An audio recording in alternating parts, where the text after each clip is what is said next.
बरतानिया के एक और जंगी तैयारे F-35 की हंगामी landing. British F-35 fighter jet has made an emergency landing at Kagoshima Airport in Japan. F-35 ताश के पत्तों की तरह ढहना शुरू हो चुके हैं। और आपको याद ही होगा कि अब से कुछ ही हफ्तों पहले की बात है, अमेरिका का F-35 जो उसने ब्रिटेन को बेचा था वो भारत में खड़ा रहा करीबन 5 से लेकर 6 हफ्तों तक। जापानी मीडिया के मुताबिक बरतानवी तैयारे ने तकनीकी खराबी के बायस जापान के कागोशिमा हवाई अड्डे पर लैंडिंग की।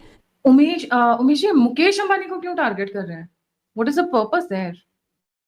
सीधी बात है ना, मुकेश अंबानी जी की कंपनी है रिलायंस इंडस्ट्रीज लिमिटेड, वो रशिया से डिस्काउंटेड तेल लेती है। वहां से यहाँ देखिए वर्ल्ड की सबसे बड़ी रिफाइनरी उनके हाथ पास है और इतनी मात्रा में वो रशियन ऑयल लेते हैं, उसको रिसाइकिल करते हैं, फिर बाद में यूरोप भेजते हैं। वो मामला अभी खत्म भी नहीं हुआ था कि ब्रिटेन के सामने दूसरी समस्या आ खड़ी हुई है। अब से कुछ ही मिनटों पहले की खबर है, आप स्क्रीन पर देखिए। ब्रिटेन का एक और F-35 लड़ाकू विमान अब जापान में इमरजेंसी लैंड हुआ है। जी हां, जापान के एयरपोर्ट के पास F-35 के पायलट ने एयर ट्रैफिक कंट्रोलर को मैसेज भेजा कि हमारे F-35 प्लेन में कुछ समस्या आ रही है, टेक्निकल गड़बड़ी है, इसीलिए इमरजेंसी लैंडिंग की हमें इजाजत दें। पाकिस्तान के पास देने के लिए है क्या? हर चीज तो बिकी पड़ी है और बाकी की कंट्री उनके कंट्रोल में नहीं है। आसिम मुनीर खुद जब हमारा ऑपरेशन सिंदूर था तो बुर्का डाल के नीचे गटर में कहीं छुप के बैठा हुआ था। ये तो उसकी औकात है अपने ही कंट्री में युद्ध के टाइम पर, और मंत्री इनके कंट्री को छोड़ के भाग रहे थे कि अब मोदी जी छोड़ेंगे नहीं, तो इनको पहले से पता था। अमेरिका की बात नहीं मानी और वो कंटिन्यूअसली रशियन ऑयल ले रहा है। भारत अपनी स्ट्रेटेजिक ऑटोनॉमी के हिसाब से वो रशियन ऑयल लेता रहेगा, भारत ने क्लियर कर दिया है। और कल तो भारत ने धमकी भी दे दिया, अगर ज्यादा बोला तो आपने तो हम आपसे जितने भी डिफेंस टाइप है हम सबको रिव्यू में डाल देंगे। और अब ये दूसरा इंसिडेंट है जब यूके के F-35B को जापान में इस तरह की इमरजेंसी लैंडिंग करनी पड़ी है। नमस्कार दोस्तों, जय हिंद। अमेरिकी F-35 फाइटर जेट्स को एक और बहुत बड़ा झटका लगा है और 2 महीनों में दूसरी बार इसकी इमरजेंसी लैंडिंग हो गई है। और जो इस फाइटर जेट्स का रुतबा था वो अब मिट्टी में मिलने लगा है और भारत के कैंसिल करने के बाद इसको पूरी दुनिया भी नकारने लगी है। दरअसल एक बार फिर F-35B की जापान में तकनीकी खराबे के कारण इमरजेंसी लैंडिंग हुई है। बता दें कि जून में केरल में इसी फाइटर जेट्स की इमरजेंसी लैंडिंग हुई थी। वह 1 महीने से अधिक समय तक खड़ा रहा था। पहले तो पायलट ने कहा था कि फ्यूल के खत्म होने की वजह से इमरजेंसी लैंडिंग कर रहे हैं, लेकिन कुछ देर बाद F-35 की पोल पूरी दुनिया के सामने खुल गई थी और 5 हफ्ते से ज्यादा देर तक खड़ी रही थी। इसके बाद ब्रिटेन से आए इंजीनियरों ने इसकी तकनीकी गड़बड़ियों को मुश्किल से ही ठीक किया था, जिसके बाद वो वापस ले गए थे। उसके बाद अब ब्रिटिश रॉयल वायुसेना का एक और F-35B फाइटर जेट्स रविवार को जापान के कागोशिमा हवाई अड्डे पर तकनीकी खराबी के कारण इमरजेंसी लैंडिंग करने को मजबूर हो गया। यह घटना सुबह करीब 11:30 बजे की है, जब पायलट ने उपकरण खराब होने की सूचना दी थी। आज रविवार को जापान में यूके के एक और F-35B को टेक्निकल मालफंक्शन के कारण इमरजेंसी लैंडिंग करनी पड़ी है। और ये तो आपको ध्यान ही होगा कि इससे पहले भी 14 जून को यूके का एक F-35B मिलिट्री ड्रिल्स के दौरान ही किसी तकनीकी खामी के कारण भारत के तिरुवनंतपुरम एयरपोर्ट में इमरजेंसी लैंडिंग कर चुका है और फिर लगभग 5 सप्ताह तक वो यहाँ पे ग्राउंडेड भी रहा था। और अब ये दूसरा इंसिडेंट है जब यूके के F-35B को जापान में इस तरह की इमरजेंसी लैंडिंग करनी पड़ी है। और अब जापान में F-35B की छुट्टियां कितनी लंबी चलने वाली हैं तो वो तो इस बात पर निर्भर करता है कि इसमें खामी क्या आई है। मुल्ला मुनीर अभी सेकेंड विजिट के लिए पाकिस्तान गए हैं। वहां पे उन्होंने स्टेटमेंट दिया है कि अगर पाकिस्तान बर्बाद हुआ तो आधी दुनिया को बर्बाद कर देंगे। उन्होंने आगे बढ़ के ये भी बोला है कि अगर भारत डैम्स बनाता है तो वो 10 साल वेट करेंगे, उसके बाद डैम्स के ऊपर एक तरह से मिसाइल चला के उन डैम्स को डिस्ट्रॉय कर देंगे। शॉकिंग तो यहाँ तक हुआ आया है जब उन्होंने बोला है कि हम मुकेश अंबानी की जो जामनगर रिफाइनरी है उसको भी टारगेट करने वाले हैं। देखिए ये जो स्टेटमेंट्स है ना, अमेरिकन सॉइल में बैठ के वहां से ये स्टेटमेंट दे रहे हैं, तो कहीं ना कहीं इनको ब्लेसिंग मिली हुई है डोनाल्ड ट्रंप से।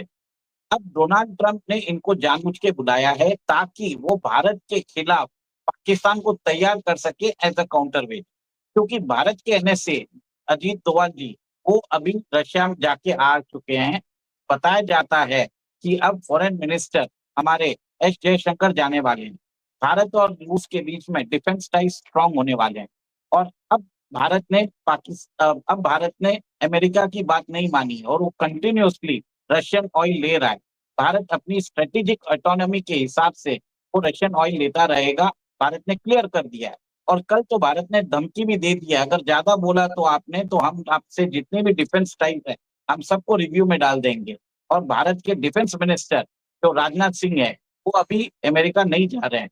कहीं ना कहीं अमेरिका और भारत के बीच में एक ग्रिडलॉक जैसी स्थिति आ गई है, क्योंकि भारत ने उनको डिनाई कर दिया है access of the market, agriculture market हमने उनको डिनाई कर दिया है। इससे एक तरह से ट्रम्प का जो अहम है उसको चोट पहुंचाई है। भारत ने उनको एंडोर्स भी नहीं किया है नोबेल पीस प्राइज के लिए। अब बात आती है कि वो पाकिस्तान को तैयार कर रहे हैं, पाकिस्तान के द्वारा वो भारत के अंदर एक तरह से प्रॉब्लम्स क्रिएट करने की कोशिश करेंगे।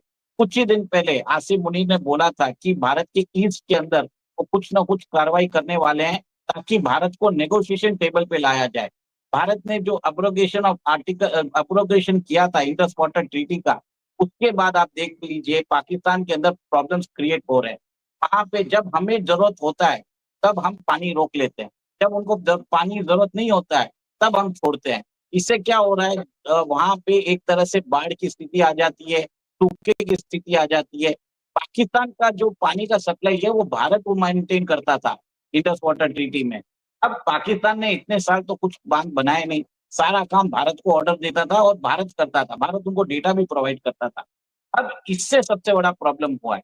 मुझे ये समझ में आ रहा है कि आज अमेरिका और पाकिस्तान साथ में मिलके भारत को एक तरह से इकोनॉमिकली डिस्ट्रॉय करने का उन्होंने मन बना लिया। इसके लिए हमें आप ये देखिए जो जनरल माइकल कुरिलिया है, जो यूएस के सेंट्रल कमांड। उमेश जी एक बात मैं जानना चाह रही थी, सॉरी मैंने आपका फ्लो ऑफ टॉक को डिस्टर्ब किया।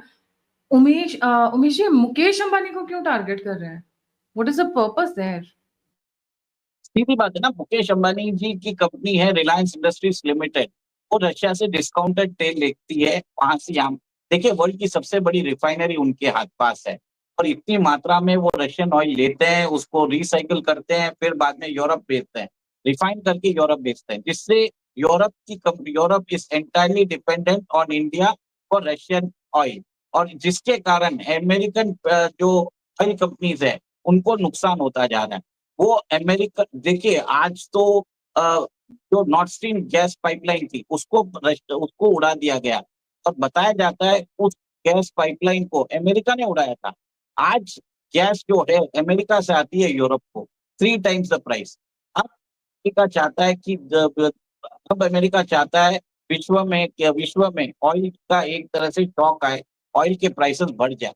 इसके लिए वो इंडिया को बोल रहा है कि आप रशिया से ऑयल लेना बंद कर दीजिए, और भारत बात नहीं मानने को इश्यू करने का मतलब है कि भारत की ग्रोथ के ऊपर कर रहे हैं। तो कहीं ना कहीं भारत को तबाह करने की बात कर रहे हैं, भारत के इंफ्रास्ट्रक्चर को तबाह करने की बात कर रहे हैं, हमारे डैम्स को टारगेट करने की बात कर रहे हैं, जामनगर रिफाइनरी को टारगेट करने की बात कर रहे हैं। और उन्होंने बताया जाता है ऑपरेशन सिंदूर के दौरान भी उन्होंने जामनगर रिफाइनरी पर मिसाइल फेंकी थी, जो हमारे आकाश मिसाइल डिफेंस सिस्टम ने इंटरसेप्ट कर लिया। ये एक तरह से इकोनॉमिक वॉरफेयर है अगेंस्ट इंडिया।